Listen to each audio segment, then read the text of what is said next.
FrandsenFiles Compendium, entry number 19, subject report, Lord of Shadows, entity name, censored, also known as Shadowman or the Lord of Shadows, classification dangerous intelligent entity, location global. The censored, often referred to as the Lord of Shadows, is a highly intelligent and potentially godlike entity. It is believed to predate nearly every religious practice known to man and has demonstrated the capability to perform almost every alleged form of spiritual attack. It is known to appear during times of personal trauma, poor mental health, domestic violence, and drug use. The entity often manifests in the bedrooms of its intended targets, watching them silently. Additionally, it has been reported at locations of significant tragedy.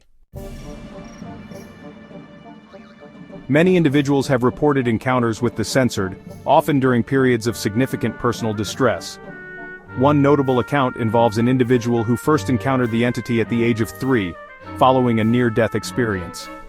The censored reappeared during a traumatic event involving the individual's father and offered a deal in exchange for the father's death. Other encounters have occurred during episodes of domestic violence, suicidal tendencies, and psychotic episodes. Initial research into the censored revealed limited information about its motivations and origins.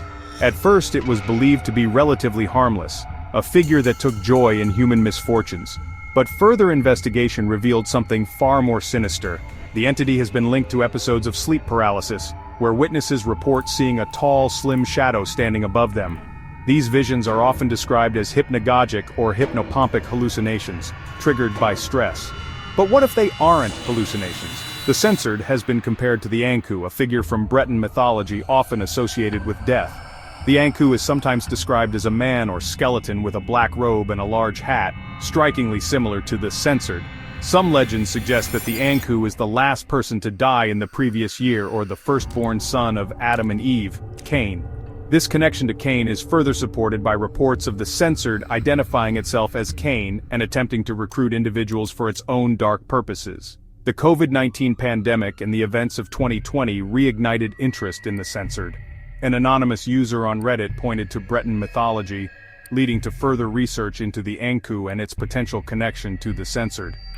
A family in North Carolina reported disturbing encounters with an entity matching its description, an entity that focused on their 3-year-old son. It identified itself as Cain. It attempted to recruit the father. Appearance. The censored is typically described as a tall, shadowy figure wearing a wide-brimmed hat and a long coat. Its face is often obscured, adding to its menacing presence. Behavior. It instills fear and dread in its victims. It often stands silently, watching its targets without making physical contact. Some reports suggest it can manipulate its surroundings, causing lights to flicker or objects to move. Psychological impact. Encounters with the censored can have lasting effects, including anxiety, depression, and post-traumatic stress disorder. Many victims report the unsettling feeling of being watched long after the encounter has ended. Cultural references. The censored has appeared in various forms of media, including books, movies, and television shows. Its presence in popular culture has only amplified its notoriety and the widespread fear associated with it. Due to a trademark being placed on the commonly known name of the Lord of Shadows, the term censored is used in this report. Conclusion. The censored, or Lord of Shadows, is a dangerous and intelligent entity with a long history of causing harm and distress. Its connections to historical and mythological figures, such as the Ankou and Cain, suggest a deep-rooted presence in human history. Continued research and investigation are necessary to fully understand the censored's motivations, and to develop effective methods for protecting individuals from its influence. End of entry, number 19.